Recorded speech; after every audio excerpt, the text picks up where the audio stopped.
श्री राम जय राम जय जय राम।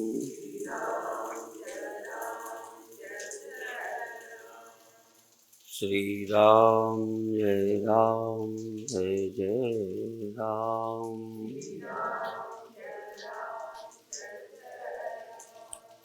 सच्चिदानंद भगवान की, सनातन धर्म की। जिनके जन्मों जन्मों के पुण्य होते हैं वो थोड़े से ही आध्यात्मिकता को प्राप्त हो जाते। जिनके जन्मों जन्मों के पुण्य नहीं हैं उन्हें इस जन्म में बहुत कुछ करना पड़ता है। या यूँ समझो, एक उम्र में रोग होता है तो जल्दी दवा असर करती है। अधिक उम्र के बाद दवा कम असर करने लगती है, क्योंकि शरीर में हजम करने की, निर्माण की क्षमता कम हो जाती है। जब शरीर में निर्माण की शक्ति नहीं रहती तो औषधियाँ भी काम नहीं करती और शरीर की क्षमता क्रमशः घटती है। इसीलिए एक समय यहाँ तक आता है कि दवा असर करनी भी बंद हो जाती है। दवा बहुत असर करना, कम असर करना, यहाँ तक दवा असर ही नहीं करना।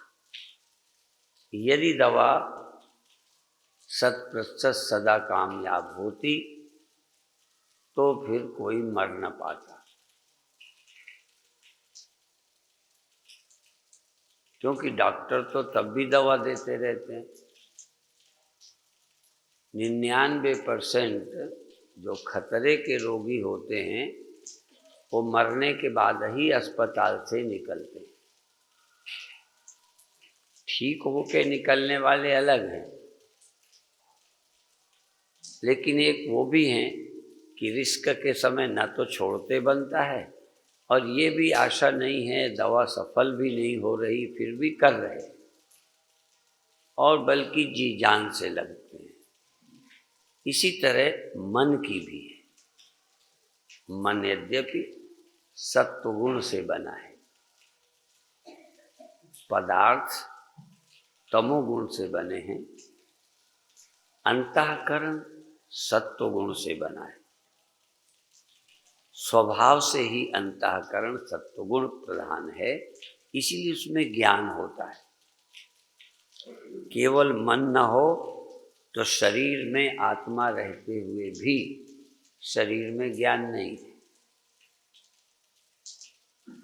मन को सुला दो, शरीर को ठंडा गरम भूख प्यास नहीं मालूम पड़े। ज्ञान अंतःकरण में ही है। आत्मा बोध स्वरूप है। जैसे सूर्य का तापमान, सूर्य की तपन तो सारी धरती को मिलती है, लेकिन सूर्य को प्रकट करने का काम, नया सूर्य प्रकट कर देने का सूर्य की ही तरह काम शीशा करता है। सूर्य की रोशनी जमीन में भी पड़ती है, पानी में भी पड़ती है, शीशे में भी पड़ती है। सूर्य का फर्क नहीं है, जमीन में, पानी में, शीशे में सूर्य एक समान प्रकाश डाल रहा है। पर जमीन में रोशनी पड़कर वह किसी और चीज को प्रकाशित नहीं करती। कभी कभी रात को आपने देखा होगा कि जब आप लाइट छत पर लगाते हैं, अंधेरा हो जाए, जिसके पास टार्च होती है वो छत पे रोशनी मारते हैं तो छत पे रोशनी टकराकर नीचे भी आती है। पर यदि ऊपर शीशा लगा हो और फिर रोशनी मारो टार्च की, तो जितनी रोशनी ऊपर जाएगी उतनी ही नीचे आ जाएगी।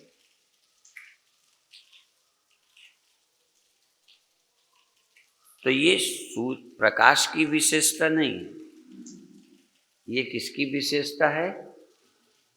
उपाधि की, जिसमें प्रकाश पड़ता है। तो परमात्मा का प्रकाश तो सारे संसार में पड़ता है, पर सारे संसार में जीवात्मा नहीं है। दीवार में परमात्मा का प्रकाश पड़ रहा है, परमात्मा दीवार में भी, पर जहाँ जहाँ अंतःकरण है, मुर्दे में भी परमात्मा है, सोए व्यक्ति में भी परमात्मा है। परमात्मा नहीं खिसकता, व्यापक है, वो कैसे निकल जाएगा? सोए व्यक्ति में परमात्मा उतना ही है जितना दीवार में, जितना जिंदा में। फर्क किसमें है? अंतःकरण में। एक में अंतःकरण सोया है तो परमात्मा सारे देह में व्याप्त है, इंद्रियों में, मन में, सर्वत्र। पर मन सोया है, इसलिए वह प्रकाश को प्रकट नहीं करता। जब मन प्रकाश को प्रकट करता है तो जगत प्रकाशित हो जाता है। जगत में दो प्रकाश हैं। परमात्मा का प्रकाश पहले से है, जैसे फिर बताऊं, सूर्य की रोशनी जमीन में, घास में, कपड़ों में पड़ रही हो, कपड़ा गर्म भी होता है पर जलता नहीं है। यदि एक शीशा लगा दें और तो वहाँ दो रोशनी, सूर्य की रोशनी तो थी ही, पर आदसी शीशे में पड़कर जब रोशनी उसे टकराती है तो उस कपड़े को, रुई को आग लगा देती। अंतःकरण शीशे का काम करता है। परमात्मा सारी दुनिया में एक समान है, अंतःकरण में भी है, पर अंतःकरण उस प्रकाश को प्रकट करता है, इसलिए एक नई मैं पैदा होती है। इस मैं का ही नाम जीव है, और ये जीव ही देह को जानता है। इस देह से संबंध जीव जोड़ता है। शीशे में पड़ा रिफ्लेक्शन ही औरों से जुड़ता है। परमात्मा किसी से कम ज्यादा नहीं जुड़ता। परमात्मा जितना शीशे में, उतने अन्य जगहों पर। माने सूर्य जितना शीशे में पड़ रहा, उतना जमीन में पड़ रहा, उतना पानी में पड़ रहा। और इस सूर्य में थोड़ा फर्क भी हो सकता है, क्योंकि फिर भी परमात्मा की तरह सूर्य व्यापक नहीं है। पर परमात्मा सूर्य से व्यापक है, अर्थात कोई चीज ही नहीं है जिसमें परमात्मा ना हो। अब यहाँ इस देश में तो ऐसे मजहब भी हैं और सफल मजहब हैं जो परमात्मा को सब जगह नहीं मानते। मैं किसी का नाम लेके न बदनाम करना चाहता हूँ, न प्रचार करना चाहता हूँ, लेकिन परमात्मा को व्यापक नहीं मानते। उनके बेवकूफ़ी के तर्क यही हैं कि यदि कोई कहे यदि सूर्य होता, जमीन में भी होता, तो वहाँ आग क्यों नहीं लगती, वहाँ रिफ्लेक्शन क्यों नहीं बनता? तो रिफ्लेक्शन बनने के लिए उपाधि की निर्मलता चाहिए।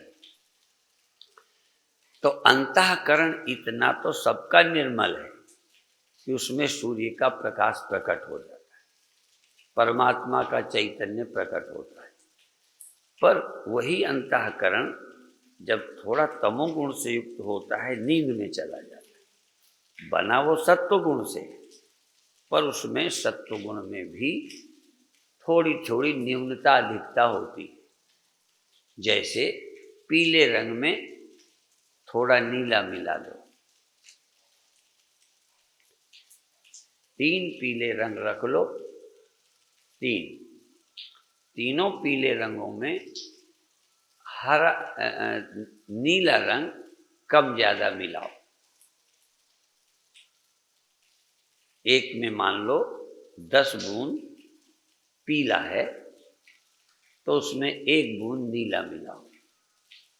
दूसरे में 10 बूंद पीला है, 5 बूंद नीला मिलाओ। तीसरा पीला है, उसमें 8-9 बूंद नीला मिलाओ। तो हरा रंग एक समान नहीं होगा। ये तो आप जानते हो ना कि पीले में नीला मिलाने से, बोलो, तो ये जो 3 हरे रंग बनेंगे एक समान, मैंने तो संक्षेप में कहा, नहीं 1 बूंद, 2 बूंद, 3 बूंद, 4 बूंद, 5 बूंद, 6 बूंद, उसको बराबर रखो। पीला उतना ही रखो, पर नीला 1 बूंद से 10 बूंद तक मिलाते चले जाओ, बल्कि और ज़्यादा मिलाते जाओ तो हरा रंग हजारों तरह का हो सकता है। कभी कभी सैंपल लोग कपड़ों का रंग का भेजते हैं, इतने इतने टुकड़े। हमें तो अकल ही काम नहीं करती कैसे पसंद करें, बड़ा फर्क नहीं समझते, पर लेने वाले जानते हैं। तो ये अंतःकरण यद्यपि सत्व गुण प्रधान है, पर इसमें अन्य गुण भी मिलते रहते हैं, रजोगुण, तमोगुण। तो तमोगुण किस मात्रा में है? आलस्य का मतलब है तमोगुण तुम्हारे अंतःकरण में मिला है। आलसाना, काम करने को मन न करना, और जब काम करने को, खेलने को, दौड़ने को, संसार के सुख लेने को मन उतावला हो तो समझो इसमें रजोगुण मिल गया है। और घोर तमोगुण होगा तो आप सो जाओगे, न बोलोगे, न सुनोगे, न देखोगे, बिल्कुल सोए रहोगे। इसमें तमोगुण, सत्वगुण में तमोगुण बहुत मिल गया। सत्वगुण के बिना मिलाना संभव नहीं है। सत्वगुण सभी है, सब मनुष्यों के अंतःकरण सत्व से बने हैं, सबके। उनमें दूसरे गुण का प्रभाव कम ज्यादा है। तो ये ध्यान के लिए, भजन के लिए सत्वगुण प्रधान होना, तमोगुण बिल्कुल न रहे या एक बिंदु मात्र रहे तमोगुण, रजोगुण कम हो जाए। अब रजोगुण में हंसने का मन करना, लड़ने को मन करना, खेलने को करना, और सत्वगुण इतना हो जाए कि बोलने को भी मन न करे, हंसने को भी न करे। सत्वगुण और तमोगुण मिला हुआ थोड़ा एक जैसे। आलसी आदमी, सोया आदमी नहीं बोलता, नहीं सुनता, नहीं कुछ करता, और ध्यान को उपलब्ध समाधिस्थ पुरुष, शुद्ध सत्वगुण वाला न बोलता है। उसे गाली दो तो जवाब भी नहीं देगा। इसीलिए भोले बाबा ने, आगरा वालों ने कहा है, आलसियों का भूख सोई ब्रह्म सुख को पाए। संतों के कहने का ढंग है, आलसियों का भूख, जो आंख खोलने में हिचकता है, आंख खोलने का मन नहीं करता, बोलने का मन नहीं करता, ऐसा तो अनुभव आपके जीवन में शायद हुआ ही नहीं। माने हम शुद्ध सत्वगुण को प्राप्त नहीं हुए अभी तक। शुद्ध सत्वगुण, जब इतना शांति, इतना आनंद, इतना खुशी कि हम ना बोल सके। और एक समय है कि बिना किए नहीं रह सकते, उसमें है काम वासना। काम वासना रजोगुण की अत्यंत अवस्था है तो सत्वगुण, पर रजोगुण के कारण करने में मजा आता है, उत्तेजित होता है आदमी। रजोगुण आदमी को करने को मजबूर करता है, मिलने को, खाने को, लेने को, हंसने को, छूने को, देखने को। जब करने को हमारा मन मजबूर कर दे तो समझना सत्वगुण में रजोगुण मिल गया है। एक सच्ची घटना है दोराहे की। एक भक्त परिवार के यहाँ ठहरे थे। 8 बजे एक लड़का, छोटा बच्चा था, नींद खुली, माँ लेके ऊपर आई। तो हम बच्चे से बोले तो मुस्कराए नहीं, ऐसे चेष्टा नहीं कर रहा। तो बहुत हंसाने की, खिलाने की, बोलने की कुछ करे, कोई चेष्टा करे। तो अभी चूंकि नींद से उठा था, पर नींद का प्रभाव था, इसलिए बोलने को, कुछ करने को मन नहीं करता। जग गया है ये सत्व गुण है, पर अभी आलस से घेरे है ये तमोगुण है। सत्व गुण का जन्म तो हो गया, लेकिन अभी तमोगुण का प्रभाव नहीं गया। तमोगुण को हटाने के लिए फिर मैंने क्या किया, टॉफी निकाली। कितना बच्चा शर्माता हो, प्रसाद दो फलाने चीज, नहीं लेता। टॉफी निकाल लो, फिर हाथ फैला देता है। झिझक गई, संकोच गया, शर्म गई, उसका आलस से चला गया। टॉफी दिखाते हुए किया था, ऐसे हाथ करके ले, चुस्ती आ गई। ये जो कुछ हो रहा है ये गुणों का है। तो आप कहोगे गुणों का है तो फिर हम क्या करें? गुणों को परिवर्तित करो, ये तुम्हारे हाथ में।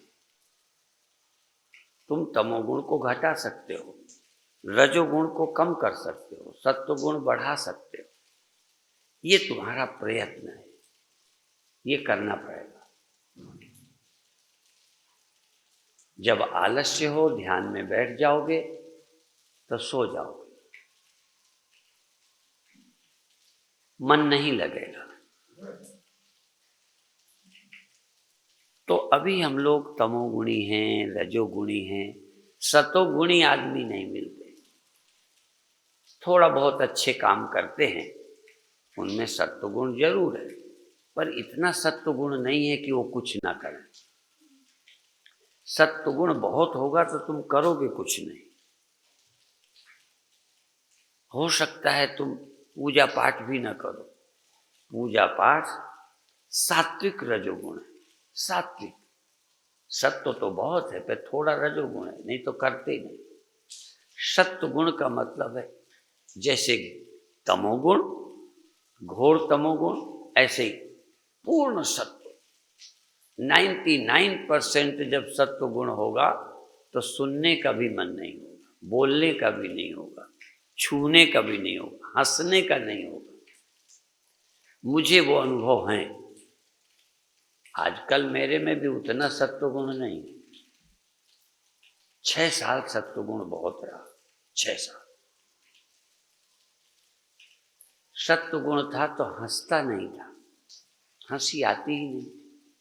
ये नहीं कि मैं दुखी था, दुखी आदमी को भी हंसी नहीं आती। किसी का कोई मर गया हो, फेल हो गया हो, दुखी हो, अपमानित हो, चोरी हो गई हो, हंसाओ तो हंसाने वाले से चिढ़ और आती है। माने दुखी रह रहा है पर हंसाने से हंसता नहीं। हंसे तो थोड़ा दुख कम हो जाएगा, देखो। पर हंसाने वाले से खींच जाती है कि हमारा तो लड़का मर गया है, हंसी करता है, हमारी तो चोरी हो गई। एक बार हमारा शिष्य चित प्रकाश, हम गाड़ी पर बैठे, वो खड़े खड़े, पता नहीं क्या था, पहले से कुछ गड़बड़ थी, पहिए की भस्त हवा निकल गई पर्र से, तो वो खूब हंसा, तो हमें चिढ़ाई, ये तो हवा निकल गई चलते समय, ये हंस रहा है। रजोगुण भी अभी तुम्हारे हाथ में नहीं है।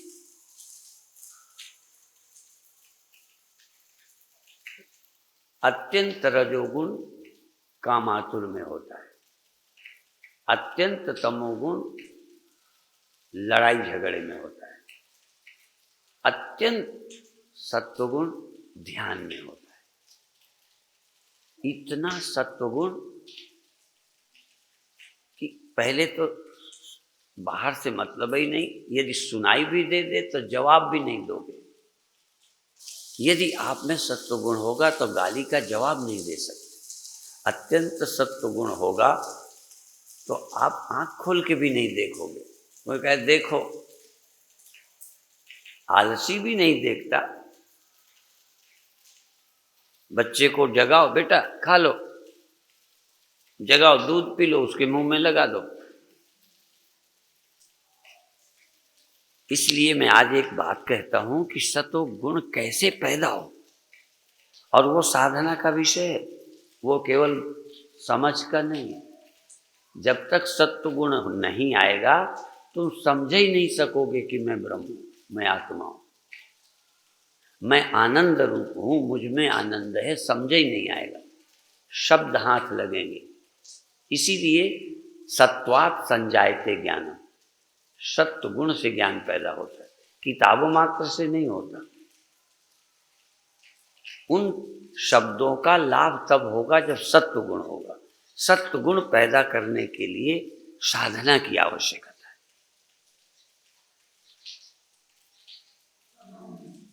और सत्व गुण पैदा करने के लिए सबसे उत्तम है प्राणायाम, सबसे उत्तम प्राणायाम। इसीलिए गीता के महात्म्य में, गीता का महत्व जहाँ वर्णन किया तो एक श्लोक है, गीताध्ययनशीलस्य प्राणायाम परस्य। गीता का अध्ययन करने वाला और नित्य प्राणायाम करने, प्राणायाम परस्य, प्राणायाम में तत्पर रहने वाला। नैव सन्ति ही पापानि पूर्व जन्म कृतानि। यदि आपके पूर्व जन्म के पाप भी हैं, इस जन्म के छोड़ो, तो उन पापों से भी छुटकारा होगा प्राणायाम से। आपके पूर्व जन्मों की गलतियों से यदि शरीर और प्रारब्ध खोटा बना है, वह भी प्रभावित होगा प्राणायाम से। इसलिए प्राणायाम और श्रद्धा पूर्वक किया हुआ मंत्र जाप। अब जाप ये क्रिया है, रजोगुण है, करना रजोगुण, तो जाप भी रजोगुण, पर कीर्तन और जाप सत्वगुण प्रधान रजोगुण। और लड़ना भी, करना भी, वो रजोगुण ज्यादा है। करने में वही बताया ना, करने में, पूजा करने में, ध्यान करने में, जाप करने में यदि आपका मन लग रहा है तो थोड़ा रजोगुण जरूर है। नहीं तो बिना जाप के ही मन को शांत होना चाहिए। जाप की भी जरूरत नहीं, कीर्तन की भी जरूरत, ऐसे ही मन आनंद में रहेगा। बिना कुछ किए मन आनंद में रहे तो शुद्ध सत्व है। और पूजा पाठ, प्रार्थना, कीर्तन, प्रवचन सुनकर मन आनंदित हो तो सत्व गुण है, पर थोड़ा रजोगुण है। और इस करने का, पूजा पाठ करने को ही मन न करे, सांसारिक काम करने का मन करे तो रजोगुण है। सत्वगुण ना के बराबर है। पर सत्वगुण नहीं होता तो होश ही नहीं होता, करते कैसे? यदि लड़ोगे तब भी थोड़ा तो चेतन होगे, बिना चेतन हुए लड़ोगे कैसे? लेकिन लड़ाई में 99% तमोगुण है। तो हम ऐसे पहले कर्म करें जिससे सत्वगुण बढ़ जाए, और जब कर्म छोड़ें तो शुद्ध सत्व हो जाए। रजोगुण का सहारा लें और रजोगुण समाप्त हो जाए। इसलिए प्राणायाम करते करते कुछ देर में व्यक्ति के सभी विकार समाप्त हो जाते हैं। बोलने की इच्छा नहीं रहेगी, मन करेगा शांत रहें। पर यदि वो उत्साह प्रेम पूर्वक नहीं किया गया, किसी के कराने से मजबूर होके किया है, दिल साथ नहीं देता, तो धीरे धीरे रजोगुण के बाद तमोगुण में चले जाओ। और किसी गुण से किसी गुण में पहुंचा जा सकता है। जैसे वो नारद के 8 पुत्रों का, नारद ने समझाया था ना कंस को कि 8वें देवकी की 8वीं संतान से मारो जाओगे, तो 8वीं कौन? तो 3 चीजें बनाओ, 3 त्रिकोण। तो किसी त्रिकोण से, त्रिभुज से त्रिभुज से कहीं जा सकते हो, इससे इसमें भी, इससे इसमें भी। मान लो एक रजोगुण है, एक तमोगुण है, एक सत्वगुण है, तो सत्वगुण से तमोगुण में भी जा सकते हो, रजोगुण वाले से तमोगुण में, सत्वगुण में, सत्वगुण वाले से रजोगुण तम, माने तीनों जगह से, तीनों जगह कौन है ना, इधर आ जाओ, उधर तीन है, बस तीन गुण हैं। तो अभी हमको सतोगुण से भी आदमी रजोगुण और तमोगुण में जा सकता है। बड़ा विचित्र काम, इसीलिए पूजा पाठ भी करेंगे थोड़ी देर और एकदम तमोगुणी, एकदम रजोगुणी, क्योंकि अभी चित्त शुद्ध नहीं है, सात्विक नहीं है। इसलिए पूजा करने वालों को भी हमने अपराधी देखा। कहीं गहरे में हमारा चित्त वैराग्यवान नहीं है, पवित्र नहीं है, शुद्ध नहीं है, सात्विक नहीं है। शुद्ध सात्विक व्यक्ति के अंदर काम, क्रोध, लोभ नहीं हो सकता, हो ही नहीं सकता। देखो, तभी मैंने कह दिया कि 6 साल मेरे जीवन में सत्व गुण रहा। 6 साल, 1-2 दिन नहीं, 6 साल। उन दिनों का मुझे पता है कि कोई मुझे कहता, मैं जवाब देने का ही मन नहीं। एक बार मैं रोड स्टेशन से उतरकर अपना बैग लिए बस अड्डे जा रहा था पैदल, तो एक कहता है, बाबा सीताराम। मैं चल तो रहा था पर इतना शांत कि मन कुछ बोलने को करे ही नहीं, इतना आनंद में था चलते हुए भी। तो मैं नहीं बोल पाया। उसने तुरंत कहा दोबारा, बाबा सीताराम। मैंने सोचा कि मैं बोलूं। जब तक मैंने तैयारी की कि मैं बोलूं, तब तक तीसरे बार फिर बोलता है, बाबा सीताराम। तो मैंने कहा धीरे से, जोर से नहीं बोल पाया, रजोगुण नहीं आ पाया, रोज सीताराम। तो मैंने धीरे से कहा सीताराम। तो कहता है, बाबा भगवान का नाम लेने में भी तुम्हारी हिम्मत नहीं पड़ती। अब उसने समझा कि भगवान का नाम नहीं लेता, उसमें भी बोझ लगता है। अब सच्चाई यह है कि नाम लेना भी थोड़ा उथलापन था। क्या बोले, भजन भी तब करें जब भगवान थोड़ा अलग हो। यदि उसी में डूब गए, जैसे काम वासना वाले व्यक्ति काम की पराकाष्ठा के आगे कहाँ जाएंगे।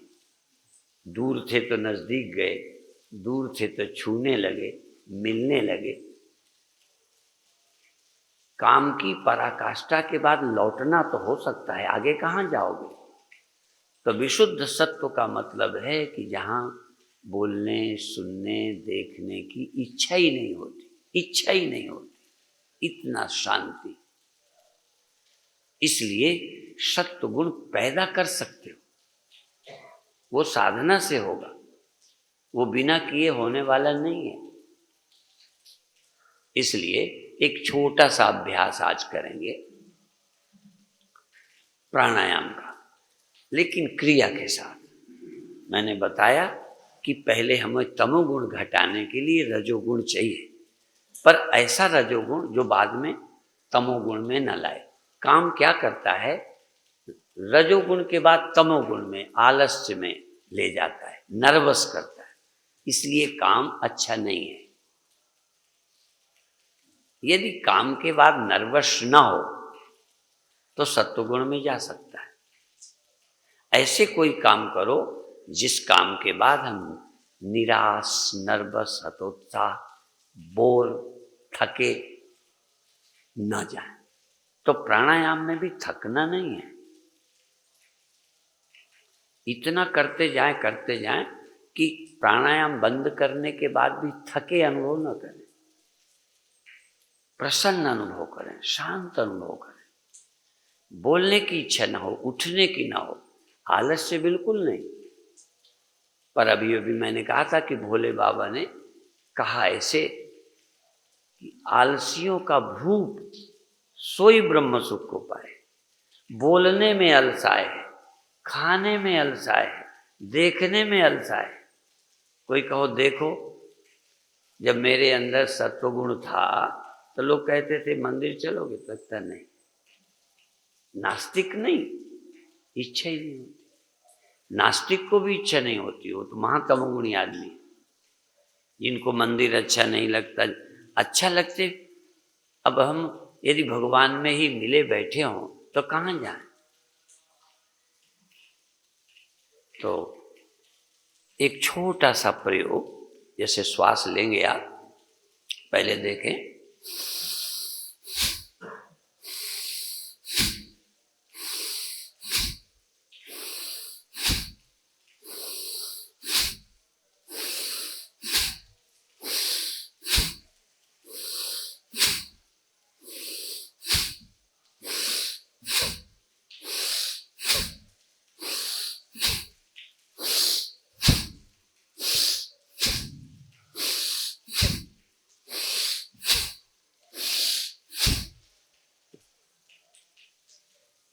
लगातार करें, जरूरी नहीं है, पर हाथ उठाते श्वास भरना है।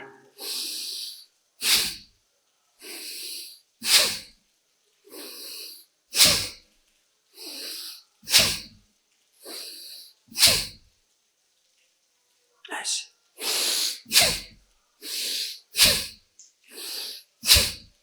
ऐसे, और नाक को डरना नहीं, निकल सकती। कचरा भरा है, रुमाल रखो, साफी, आंख बंद करो।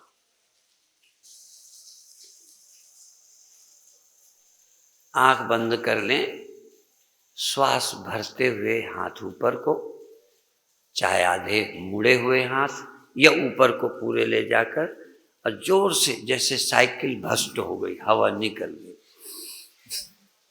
धीरे धीरे अभी शुरू करो प्रैक्टिस, पर फेंकने में जोर दिए बिना सत्वगुण नहीं जगता।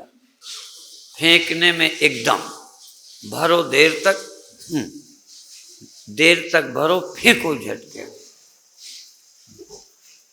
बहुत अच्छे, सत्वगुण जगाओ, भगवान बाद में मिलेंगे। शुद्ध निर्मल चित्त में परमात्मा प्रकट होता है। चैतन्यता तो सब में है, पर वो बढ़ जाती है। चैतन्यता और बढ़ जाएगी। चैतन्यता बढ़ती है तो कुछ करने का मन होगा। चैतन्यता मन बढ़ती है, जीवित ही व्यक्ति सोता है, जीवित व्यक्ति ही भोगता है, जीवित व्यक्ति ही शांत होता है। रिफ्लेक्शन की 3 अवस्थाएं। जब रिफ्लेक्शन लड़ना झगड़ना चाहे, सोना चाहे, जब रिफ्लेक्शन कुछ पाना चाहे, और जब रिफ्लेक्शन किसी को नहीं पाना चाहे, बस अपने सूर्य में ही लीन हो जाए। जिसका रिफ्लेक्शन उसी में लीन हो जाए, जिसका अंश उसी में लीन हो, ये जीव ईश्वर में ही लीन हो जाए, संसार में नहीं। बहुत अच्छे, बहुत अच्छे। लंबी श्वास लो, झटके से लो। हाथ बदल बदल के भी कई तरीके से, क्योंकि एक तरह के अभ्यास से हाथ थक सकते हैं। उत्साह बढ़ता जाए, शरीर की स्थिति बदल सकते हो। हाथ ऊपर को, हाथ बगल को, हाथ आगे को, आगे को हाथ, बगल को हाथ, ऊपर को हाथ, पूरे हाथ फैलाकर। कुहनी इसलिए मोड़ने को कहा कि बगल की तरफ दूसरे लोग टकराएंगे, इसलिए केवल कुहनी या ऊपर को हाथ। बहुत अच्छे, आनंद से सारे शरीर में झटका जाए, और ख्याल करो कितना अच्छा लग रहा है, कितनी शांति आ रही, अपने आप शांति आ रही, अपने आप आनंद प्रकट हो रहा, अपने आप सत्व जाग रहा है, होश बढ़ रहा। होश, होश बढ़ाओ, प्रसन्नता और होश। प्रसन्नता बढ़ जाए, होश बढ़ जाए, और अंत में करने की इच्छा खत्म हो, पर बिना किए आनंद होना। करना शुरू में आनंद जगाने के लिए ठीक है, पर करना बंद हो जाए तो आनंद भी चला जाए, हाँ वो काम है। पर करना बंद हो जाए और आनंद प्रकट बना रहे, ये सत्व गुण है। प्राणायाम जब बंद होगा तब भी शांति आनंद और बढ़ जाएगा। बहुत अच्छे।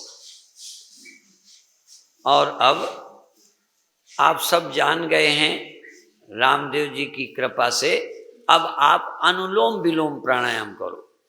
अब हाथ साधारण बाएं से श्वास लेकर दाएं से जोर से फेंको और दाएं से लेकर बाएं से जोर से फेंको। फेंकने में ज्यादा, हाँ ले नहीं पाओ कोई बात नहीं, जोर से फेंकोगे तो ले सकोगे। फेंकने में पूरा जैसे भीतर, बहुत है।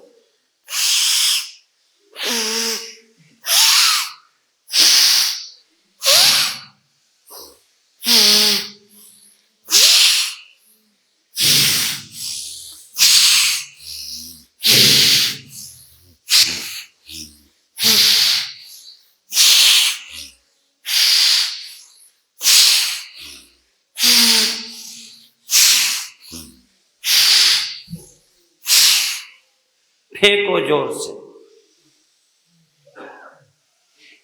बाएं से लेकर दाएं से फेंको जोर पे, देर तक जोर से, और बाएं दाएं से लेकर बाएं से जोर से फेंको। फेंको फिर लेके फिर फेंको जोर से, आवाज।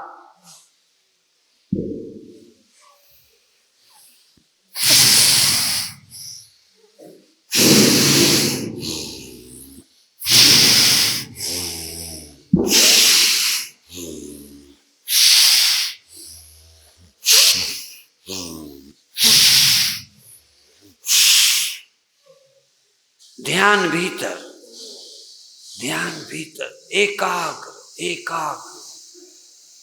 बहुत अच्छे। जोर से लेकर तेजी से जोर से फेंको, पूरा आवाज आए जोर से, स्वर खुल जाएंगे। फेंकना जरूरी है।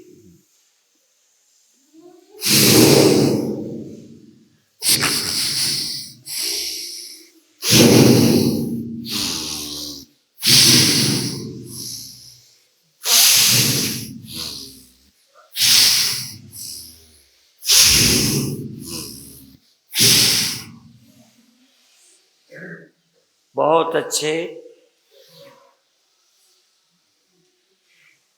अब शांत हो जाएं, अब शांत हो जाएं। अब दोनों नाक से रुक करके लंबी श्वास लेकर थोड़ी देर कुंभक करो। श्वास पूरी सिर पर, भ्रूर मध्य प्राणमावेश समय, सारे प्राण सिर पर ले जाओ खींचकर। थोड़ी देर रुके रहो, जितनी देर अच्छा लगे, जबरदस्ती नहीं करना। और फिर धीरे धीरे छोड़ देना। फिर एक आध श्वासें साधारण लो। एक प्राणायाम के बाद 2-3 श्वासें नॉर्मल, सहज, स्वाभाविक। फिर लंबी श्वास लो, फिर रोके रहो रोके रहो रोके रहो। सिर पर प्रसन्न रहो, उकताना नहीं, जबरदस्ती नहीं। अंदर ख्याल करो कितनी शांति है सिर के भीतर, और फिर श्वास छोड़ दो।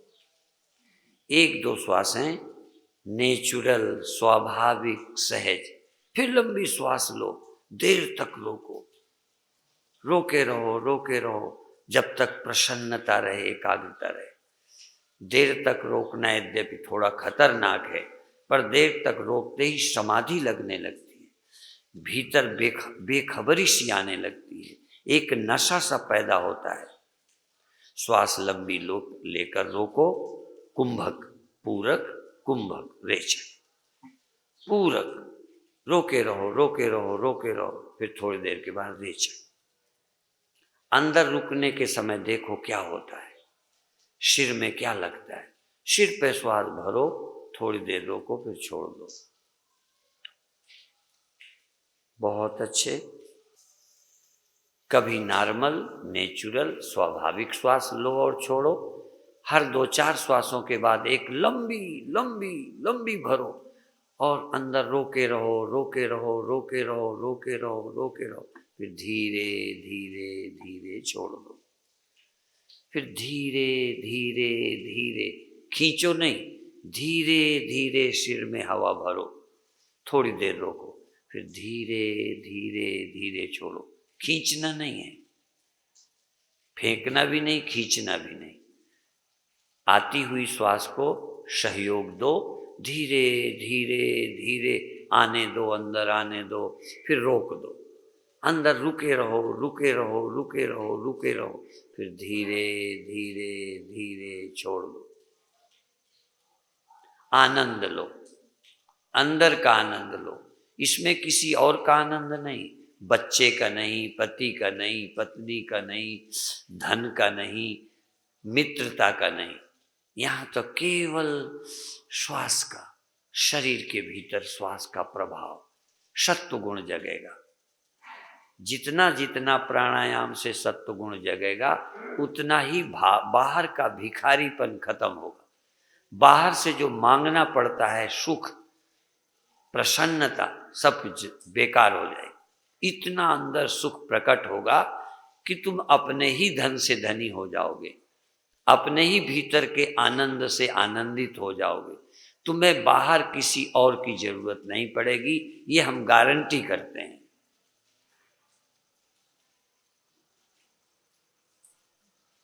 धीरे धीरे धीरे, जितना लंबी धीरे धीरे जाए ले लो, थोड़ी देर रुको, फिर धीरे धीरे छोड़ दो। और अब सहज ले लो, सहज छोड़ो, रोको देर तक। जितनी इच्छा है ले लो, देर तक रुको, देर तक रुको, देर तक रुको, फिर छोड़ दो। दोनों नाक के छेदों से एकदम धीरे धीरे श्वास ले ली, देर तक रुको, फिर छोड़ो। रुकने का आनंद लो। रुकने में मन की एकाग्रता, चित्त की शांति, होश, जैसे केवल चैतन्यता जगाना है, प्रसन्नता जगाना है, पदार्थ नहीं। अभी तो आजकल चल पड़ा, पहले दूसरे से जलाना पड़ता। आजकल लाइटर वगैरह दूसरे से नहीं जलाने पड़ते, जरा बटन दबाओ खुद ही जल जाते। अभी तक हम बाहर से सुख स्पर्श से, दृश्य से लेते हैं। प्राणायाम का मतलब लाइटर, अपने अंदर ही प्रकट हो गया आनंद, अपने अंदर प्रसन्नता पैदा हो गई। अपने अंदर जितना ही सत्व गुण जगेगा, उतना ही बाहर के सुख की जरूरत नहीं। बाहर के सुख की जरूरत रजोगुण, अपने अंदर के सुख की जरूरत सत्व गुण। और अंदर के सुख में श्वास भी न लेना पड़े, बोलना भी न पड़े, जाप भी न करना पड़े, इतनी शांति आ जाए तो समझो शुद्ध सत्व गुण है। आज अभी इतना ही कहकर समाप्त करते हैं।